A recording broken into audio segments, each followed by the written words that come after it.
The next reason that conspiracies can be so attractive is that they mimic or imitate a sense of coherence and meaning about the world and how it works.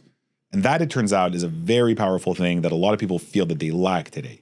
So obviously we live in an increasingly complex, uncertain world, a world that violates our expectations all over the place or proves our predictions wrong. It's just getting harder and harder to predict the future with everything that's happening, right? Think about the speed of technology, AI, macro world events like COVID or the war in Ukraine, and covering up our confusion about the world with conspiracies can help restore a basic sense of coherence. We have this very deeply rooted need for coherence and certainty. It's ultimately connected to our need to find meaningful patterns and to understand the world, and also our need for safety and our need to live in a predictable environment. And when the world becomes unpredictable or too complicated or it changes too fast, it's tempting to just grasp for an explanation and explain what's going on, whether it's true or not. So obviously there are a lot of different kinds of variations to this.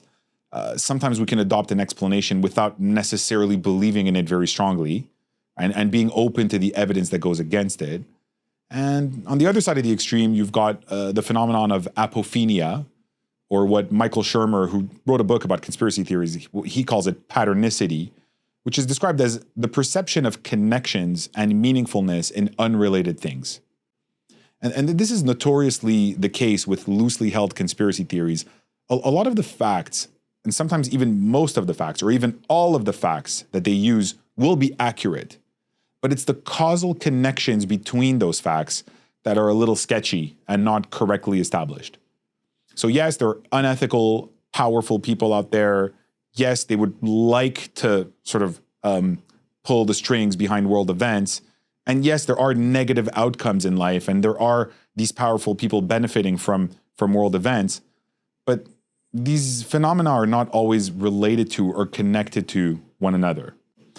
And also a point I'll come back later is that incentives may explain the level of coordination between powerful actors more than an active conspiracy, which would have to include something like an intention, actual actions, actual collusion.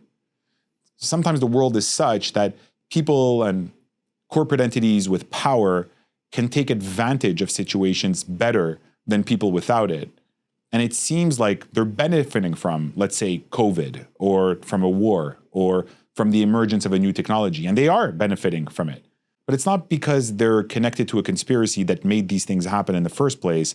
It might be because their financial incentives are to benefit, and their ability to promote their interests is, that ability is so powerful, so significant. So incentives and power may be able to explain these connections more than an active conspiracy. But regardless, conspiracy narratives can fulfill our need for certainty and security. The people believing them can still believe them. For instance, when events seem random or dark and unpleasant, there's a study around this as well. When we experience random events or events that we simply don't understand, the drive towards believing conspiracy theories is very powerful. The conspiracy theory model gives us an endless supply of coherent explanations. This is why this happened. This is why this happened. More and more events are explained by powerful people in the shadows pulling the strings. And if people question this, either they're in on the coup, or maybe they're just like a naive sucker. And this process can go on endlessly, regardless of the evidence, regardless of the logical connection between the different evidence points. There's another series of experiments by a researcher at the University of Amsterdam who finds that the tendency to perceive illusory patterns, so to connect stimuli that aren't related, is part of the cognitive machinery behind beliefs in conspiracy theories. Now, it's important to note, coherence doesn't mean that you even have to like the explanation, right? In fact, here people find the coherence often through a really bad story. It's essentially the belief in a hopeless future or in the futility of life as it is, because who cares? Because the powerful are just gonna, pull the strings and do whatever they want to do, which is true, by the way, in a non-conspiratorial way, and sometimes in a conspiratorial way as well. But even a bad story is better than having no story at all, right? It allows us to say, okay, we know how the world works, and even if it's a threatening reality, I know what the threats are, and I know where the threats are coming from. So it gives us a sense of order, a sense of meaning, a sense of understanding of how the world works.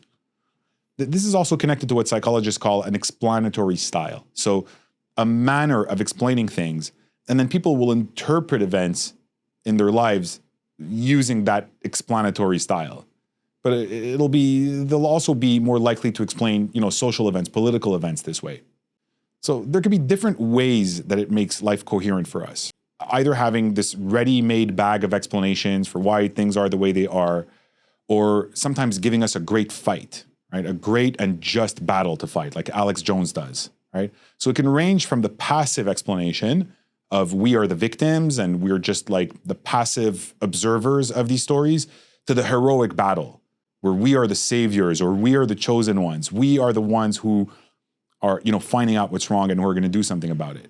But in both cases, it gives us the appearance of order and the illusion that we understand a complex and essentially uncertain and rapidly changing world.